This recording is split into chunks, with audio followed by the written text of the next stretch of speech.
Induction proofs exercises which use binomial coefficients or which involve binomial coefficients, they are generally seen as one of the hardest types. And that is because dealing with these binomial coefficients can be tricky, and also dealing with factorials might present some sort of challenge. Also, in these exercises, we generally use an identity which we're going to prove in this case in question A, and we need to apply it to the induction proof itself. So that's what we're going to do today with this exercise.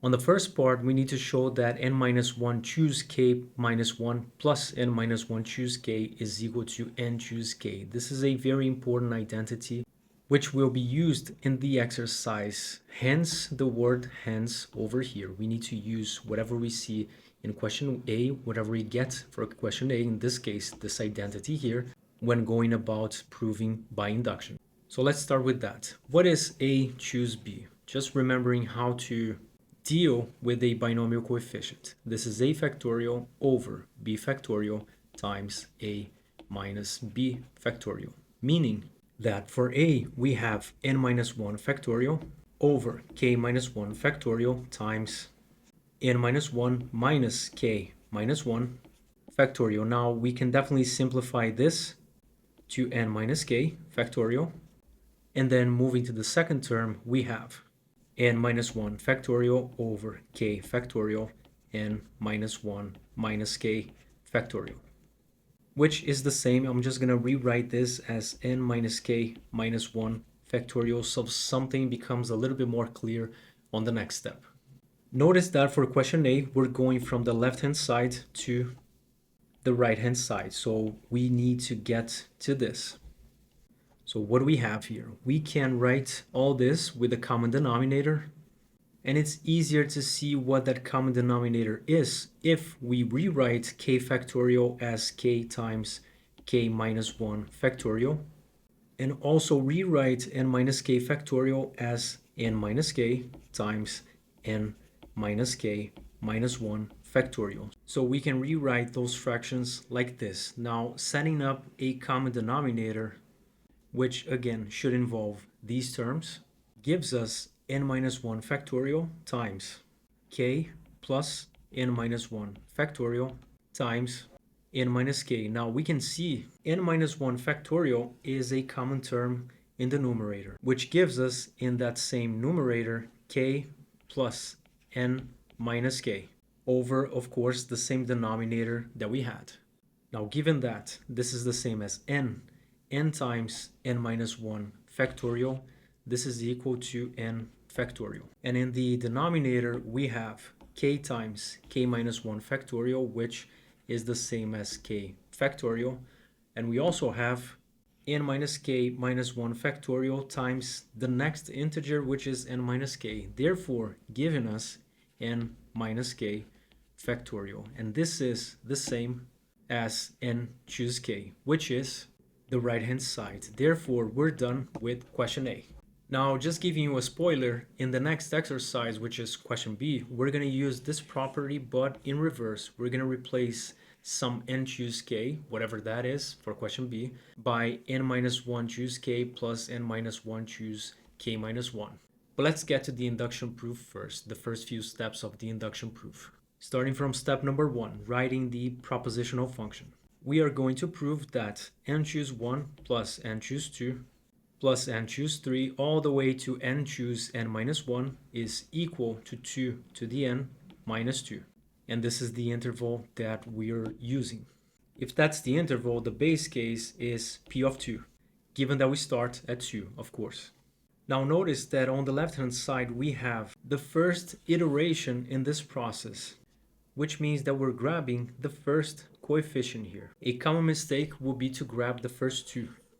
So careful with that. We're only going one iteration. We're only taking the first coefficient. It does start when n is equal to 2, but it's still the first one. So on the left-hand side, we have 2 choose 1, which we know is equal to 2.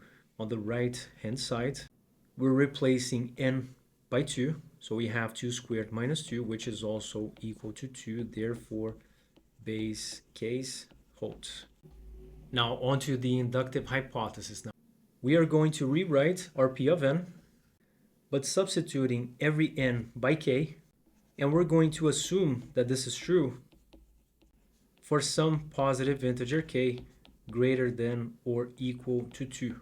And this is an equation that we're going to use to substitute into p of k plus 1. Speaking of which, let's write off our p of k plus 1. We are going to substitute our k's by k plus 1. And this is our last term on the right of the left-hand side, k plus 1 choose k. And we need to prove that this is equal to 2 to the k plus 1 minus 2. Now, this is exactly where we're going to start, starting from the left-hand side of p of k plus 1, which means this sum right here. And notice that this is exactly where we should and can use the identity that we proved in question A. But we're going to do that in reverse. For every binomial coefficient that we have, we're going to break it down into 2. And we're going to do this by decreasing this number, decreasing this, and keeping this the same. Now, how is that going to look? K plus 1 choose 1 can be written as k choose 0 plus k choose 1. Using the same identity, k plus 1 choose 2 can be written as k choose 1 plus k choose 2. And we do that with every binomial coefficient until we get to the last one, k choose k minus 1 plus k choose k. Now notice that all of these are being added together. And also remember what we have for p of k. This is the inductive hypothesis. This is what we're assuming to be true. Therefore, we can use this to make a substitution. Every time that we see a sum of k choose 1 plus k choose 2 plus k choose 3 all the way up to k choose k minus 1, we can replace it by 2 to the k minus 2, meaning that we can replace this plus this plus this plus this all the way up to this by 2k minus 2. Now, how many times is that going to show up? Forgot to put the 3 little dots here. So this is going to show up twice. Once in these red little dots and once in these green ones.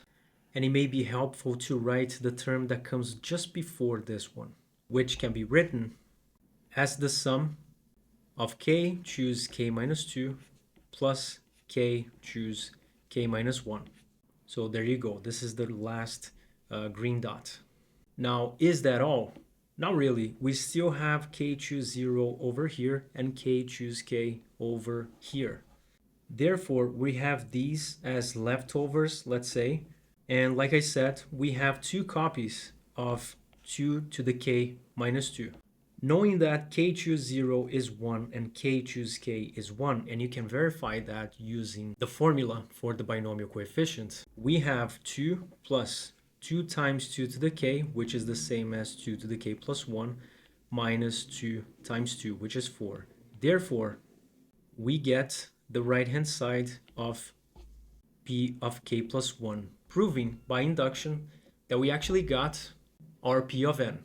Done, since we got to the goal. The goal was to get here.